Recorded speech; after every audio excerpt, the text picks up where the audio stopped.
Hello అండి, welcome to my channel. పూర్ణాలు వండుకుందామని ఒక 2 గ్లాసులు మినపప్పు అయితే వేసి నానబెట్టానండి. అలాగే 3 గ్లాసులు బియ్యం వేసాను.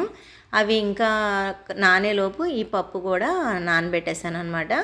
ఒక 2 చిన్న గ్లాసులు పప్పు తీసుకుని ఉడకబెట్టేశాను. అలాగే బెల్లాన్ని కొంచెం వాటర్ పోసి ఆ బెల్లం అంతా కరిగించేసి ఈ పిండి కూడా గ్రైండర్ వేసేసి ఏదైతే పప్పు ఉడికిపోయిందో ఆ ఉడికిపోయిన పప్పు శుభ్రంగా మెదిపేసి ఈ నానబెట్టిన ఈ బెల్లాన్ని దానిలో వేసేసి మళ్ళీ మొత్తం బాగా కలిపేసాను అనమాట. అంటే బెల్లంలో కూడా ఉడకాలి కదా.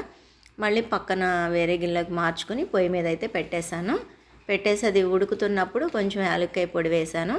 చూసారు కదా, అది చారులాగా ఉంది. తర్వాత శుభ్రంగా అది దగ్గరకంటా ఉడికిపోయిన తర్వాత ఒక 2 స్పూన్లు నెయ్యి వేసి దాన్ని కలిపేసింది ప్లేట్లోకి తీసేసి చల్లారగానే ఉండలైతే చేసేసానండి. చేసి పూర్ణాలు అయితే వేసేసాను. ఫస్ట్ పూర్ణం వేయగానే మూకిళ్ళలో అతుక్కుపోయింది. గట్టిగా లాగేసేపాటికి పప్పు అంతా బయటకు వచ్చేసింది. నూనె అంతా పాడైపోయింది. మళ్ళీ నూనె మార్చి మళ్ళీ వేశాను. పూర్ణాలు అయితే చాలా చాలా బాగున్నాయి. మీకు ఎంతమందికి పూర్ణాలు ఇష్టమో కామెంట్ చేయండి. ఇంట్లో అట్లు పిండి ఉంటే కనుక ఎప్పుడు కావాలంటే అప్పుడు పూర్ణాలు వేసేసుకోవచ్చండి. ఎందుకంటే అట్లు పిండి మనం ఆడినప్పుడు గట్టిగా ఆడతాం కాబట్టి మనకి ఎప్పుడు కావాలంటే అప్పుడు వేసేసుకోవచ్చు అనమాట. ఈ వీడియో మీకు ఎలా అనిపించిందో కామెంట్ చేయండి. నచ్చితే లైక్ చేయండి.